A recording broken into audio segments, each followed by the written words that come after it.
Israel സേനയ്ക്ക് 7000 പുതിയ സൈനികരെ ആവശ്യമുണ്ടെന്ന് ഇസ്രയേലി വാർത്താ ഔട്ട്ലെറ്റ് വെനറ്റ്. ഇതിൽ പകുതിയും ഗാസയിലെ യുദ്ധത്തിനായി അയക്കുമെന്നും റിപ്പോർട്ടിൽ പറയുന്നുണ്ട്. വരാനിരിക്കുന്ന ഘട്ടങ്ങളിലേക്ക് ഇതിനകം തീരുമാനിച്ച സൈനികരുടെ നിയമനങ്ങളെക്കാൾ എത്രയോ അധികമാണിതെന്ന് ഇസ്രയേലി മാധ്യമമായ യെദിയോത്ത് അഹ്റോനോത്ത് റിപ്പോർട്ട് ചെയ്തു. ഇസ്രയേലി സേന 7500ഓളം ഉദ്യോഗസ്ഥരെ തേടുമ്പോൾ ട്രഷറി 2500 പേരെ മാത്രമേ നിലവിൽ അംഗീകരിക്കുന്നുള്ളൂവെന്നാണ് റിപ്പോർട്ട്. ഏകദേശം 582 സൈനികർ യുദ്ധഭൂമിയിൽ വീണുപോയെന്നും ധാരാളം പേർ ഇനി യുദ്ധത്തിന് തിരിച്ചുവരാൻ സാധിക്കാത്ത രീതിയിൽ പരിക്കേറ്റവരാണെന്നും യെദിയോത്ത് അഹ്റോനോത്ത് പറയുന്നു. ഇസ്രയേലി സമൂഹത്തിലെ എല്ലാ വിഭാഗത്തിനെയും പ്രത്യേകിച്ച് തീവ്ര ഓർത്തഡോക്സിനെ സൈന്യത്തിലേക്ക് നിയോഗിക്കുമെന്നും ഇത് ദേശീയ ആവശ്യമാണെന്നും ഇസ്രയേൽ പ്രതിരോധ മന്ത്രി യോവ് ഗാലന്റ് നേരത്തെ പറഞ്ഞിരുന്നു. തീവ്ര ഓർത്തഡോക്സ് ജൂതന്മാർ നിർബന്ധിത സൈനിക സേവനത്തിൽ ചേരുന്നതിൽ ഉടൻ സർക്കാർ തീരുമാനമെടുക്കണമെന്നും അല്ലെങ്കിൽ അവർക്ക് ഇളവുകൾ നൽകുന്ന നിയമങ്ങൾ റദ്ദാക്കുമെന്നും അദ്ദേഹം പറഞ്ഞിരുന്നു. യുദ്ധത്തിന്റെ ലക്ഷ്യങ്ങൾ കൈവരിക്കുവാൻ ഗാസയിൽ നിന്നും ലബനാനിൽ നിന്നും ജൂദയിൽ നിന്നും സമരിയിൽ നിന്നുമുള്ള ഭീഷണികൾ കൈകാര്യം ചെയ്യുവാൻ കിഴക്കിൽ നിന്ന് ഉടലെടുക്കുന്ന ഭീഷണികൾക്കായി തയ്യാറെടുക്കാൻ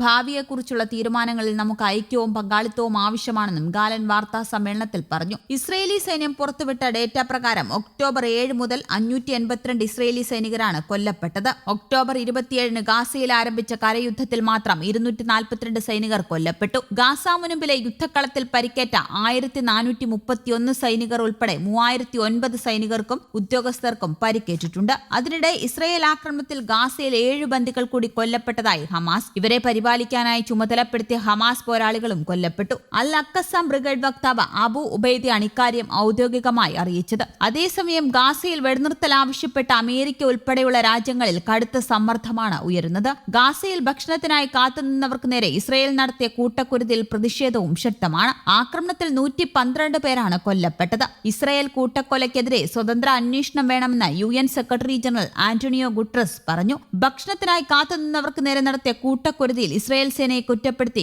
UN സുരക്ഷാ കൌൺസിൽ അൾജീരിയ കൊണ്ടുവന്ന പ്രസ്താവന US തടഞ്ഞു. 15 അംഗ കൌൺസിലിലെ 14 അംഗങ്ങളും പ്രസ്താവനയെ പിന്തുണച്ചപ്പോൾ ആക്രമണത്തിൽ സമഗ്ര അന്വേഷണം വേണമെന്ന് വൈറ്റ് ഹൌസ് അറിയിച്ചു. ഇസ്രയേലിന്റെ നീചമായ കൂട്ടക്കൊലയാണ് നടന്നതെന്ന് പലസ്തീൻ അതോറിറ്റി കുറ്റപ്പെടുത്തി. ഇസ്രയേലിന്റെ ക്രൂരമായ യുദ്ധക്കുറ്റമാണിതെന്നും സ്വന്തം ജനതയെ കൂട്ടക്കുരുതിക്ക് വിട്ടുകൊടുത്തിനി ഒരു ചർച്ചയ്ക്കും തങ്ങളില്ലെന്നും ഹമാസ് വ്യക്തമാക്കി. France, Spain, Portugal, Qatar, Saudi, Jordan തുടങ്ങിയ രാജ്യങ്ങൾ ആക്രമണത്തെ അപലപിച്ച് രംഗത്തെത്തി. ഇസ്രയേൽ ജയിലുകളിലെ സ്ഥലപരിമിതി കണക്കിലെടുത്ത് പലസ്തീൻ അഡ്മിനിസ്ട്രേറ്റീവ് തടവുകാരെ വിട്ടയക്കാൻ തീവ്ര വലതുപക്ഷ മന്ത്രി ഇറ്റാമർ ബെർവീൻ ഉത്തരവിട്ടു. കൂടുതൽ ഭീഷണി ഉയർത്തുന്നവർക്കായി സ്ഥലമൊരുക്കാനാണ് നീക്കം. വടക്കൻ ഗാസയിൽ ഭക്ഷണത്തിനായി കാത്തുനിന്നവർക്ക് നേരെ ഇസ്രയേൽ നടത്തിയ ആക്രമണത്തിൽ 104 പേർ കൊല്ലപ്പെട്ടു, 250 പേർക്ക് പരിക്കേറ്റു. 57 മൃതദേഹങ്ങൾ അൽഷിബ ആശുപത്രിയിലേക്കും മാറ്റി. മരണസംഖ്യ ഇനിയും ഉയരാൻ സാധ്യതയുണ്ടെന്നാണ് ആരോഗ്യ മന്ത്രാലയ വൃത്തങ്ങൾ നൽകുന്ന വിവരം. രക്തം മരവിപ്പിക്കുന്ന ക്രൂരതയാണ് ഇസ്രയേൽ സൈന്യം നടത്തിയതെന്ന് പലസ്തീൻ വിദേശകാര്യ മന്ത്രാലയം പ്രസ്താവനയിൽ പറഞ്ഞു. ഇസ്രയേൽ നടത്തിക്കൊണ്ടിരിക്കുന്ന വംശഹത്യയുടെ ഭാഗമാണ് സിവിലിയന്മാർക്ക് നേരെയുള്ള ക്രൂരമായ ആക്രമണം. വെടിനിർത്തൽ പ്രഖ്യാപിക്കുന്നതിനായി അടിയന്തര അന്താരാഷ്ട്ര ഇടപെടൽ മാത്രമാണ് സിവിലിയന്മാരെ സംരക്ഷിക്കാനുള്ള ഏക മാർഗമെന്ന് വിദേശകാര്യ മന്ത്രാലയം പ്രസ്താവനയിൽ പറഞ്ഞു. News desk Kerala Kaumudi.